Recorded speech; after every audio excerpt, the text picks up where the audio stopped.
Generally, watching sports is recognized as an entertaining leisure activity. While many fans find joy in watching their favorite teams, others may realize that their love of sports spectating is detrimental to their health.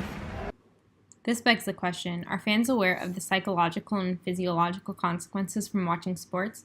Before answering that question, let's first discuss some background around the different types of fans. According to an article titled On Passionate Sports Fans, A Look at Football by Robert Valerian, there are two types of fans, harmonious and obsessive fans. Harmonious fans, also known as casual fans, watch sports willingly and keep activity in balance with other aspects of their life. On the other hand, obsessive fans have an uncontrollable urge to watch sports and attach feelings of social acceptance by their peers and self-esteem to the activity. According to the same article by Valerian, harmonious fandom promotes positive emotional and psychological health, such as a boost in self-esteem and life satisfaction, and displays of adaptive actions like cheering after a win. But obsessive fandom is positively linked with maladaptive conduct like jeopardizing one's job to see a game and hating an opponent's fans. Because the term obsessive carries a negative connotation, fans typically don't admit they are obsessive fans.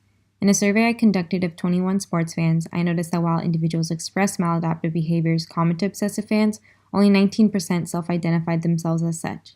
76% reported they negatively yell at other fans, players, or their TVs. Almost 43% missed school, work, or an important family obligation to watch a game.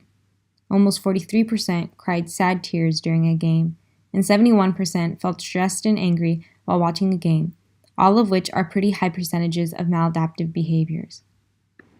After analyzing my survey results, I wanted to better understand why fans might not think of themselves as obsessive, despite the fact that some exhibit maladaptive behaviors.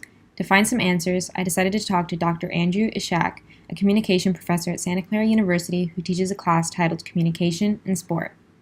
Well, nobody wants to be seen as a nut, right? I think we have, the word fan comes from the word fanatic, right? And to be a fanatic, like in a religious context, to be a fanatic is a bad thing, right? We think of somebody who's a fanatic as somebody who's kind of unhinged, or they do things that are not societally acceptable. We have examples from media, like you take this movie called Fever Pitch from like 15 years ago, where Jimmy Fallon is playing a character who's obsessed with the Red Sox, and it ends up ruining his life, or partially, until everything becomes magical and wonderful. But he can't go do this thing in Paris with his girlfriend because he has to be there for the Red Sox games.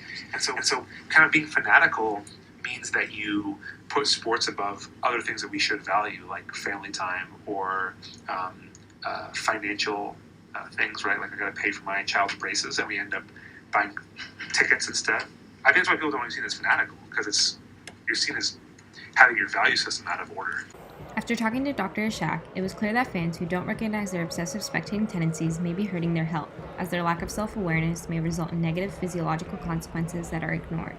For example, in a study published in 2017 by the Canadian Journal of Cardiology, researchers discovered that fans that watched televised games had a median increase in heart rate by 75%, and their heart rates increased by a median of 110% if those fans were watching the game live. In another interview, I talked with Dr. Michelle Parker, a biology professor at Santa Clara University, who explained other physiological reactions to watching sports, including increased heart rate and vasoconstriction of arteries, increased blood glucose, increased rate of breathing, and increased cortisol secretion from stress, which inhibits the immune system's functioning. She mentioned that all these biological responses are harmful, especially for those with heart disease, diabetes, lung disease, and smokers. In conclusion, while fans may be unaware about the obsessive tendencies of sports spectating that are harmful to their health, it is beneficial to accept that obsession in order to diminish its effects. Remember to participate in positive adaptive behaviors like a harmonious fan, such as bonding with loved ones and fans, supportively cheering for your team, relieving stress from other aspects of your life, and realizing that it's just a game. And please, don't be this fan.